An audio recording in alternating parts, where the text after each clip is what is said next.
Following the Second World War, the British government started producing informative short films, advising children on everything from swimming safety to how to not get run over by a tractor. Stay the hell away from the farm, kiddies.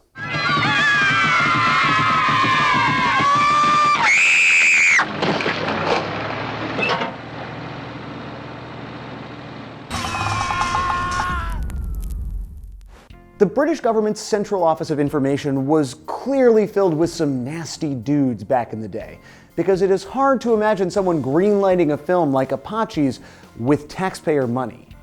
Ah! Daddy! Daddy! Daddy! Daddy!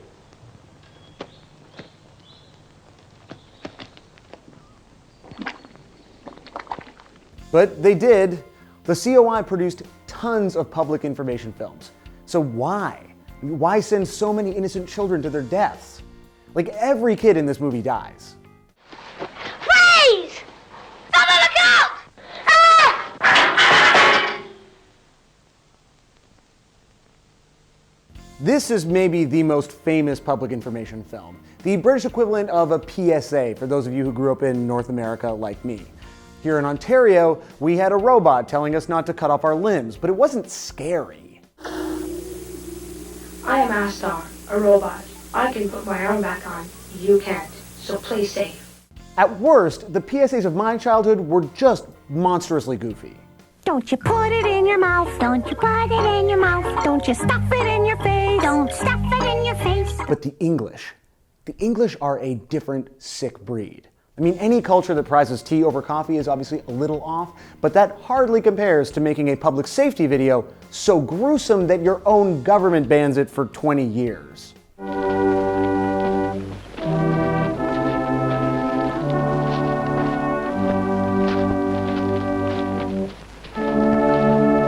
That's the grim conclusion of The Finishing Line, a short film about not getting killed by a train. As British public information films go, it's pretty standard, slow, eerie, violent as hell, and also the plot is insane. It's basically the Hunger Games, but with an adult making children play around train tracks that keep murdering them. Each of the 4 teams competing starts here. They have to run up to the fence, break a hole big enough to get all the team through, then they must run down the embankment, across the rails, and up the other side past the finishing line. Especially in the 70s and 80s, British public information films really looked like horror and exploitation films. This is the non-banned train danger movie, Robbie.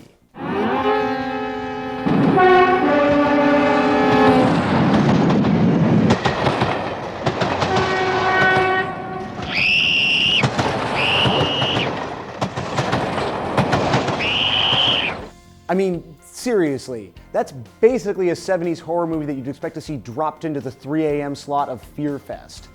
But I will be much more careful around trains now. But what about water? Could water kill me? Hidden depths. It's the perfect place for an accident.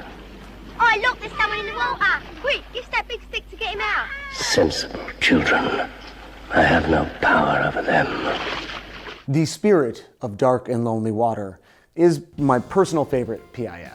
Apparently the children were not told what kind of movie they were acting in and just spent the day frolicking around by the lake. Like they never saw the guy dressed as Death following them around everywhere. It's very proto Final Destination. Not every one of these films was directed at children though. Keep in mind in the 70s there was a lot of time to kill on British public television, and so the parents, they got a taste too. Fire can break out at any time. This Christmas, don't leave your children alone in the house. The COI was closed in 2012, but they enjoyed a good run as basically the British government equivalent of J. Walter Weatherman. That's why you don't yell. Even though there's less of a need to fill time on television or wheel in a 16mm projector to entertain/terrify a classroom, the influence of these original public information films lives on. Unlike the children who starred in them, who never live on. Ever.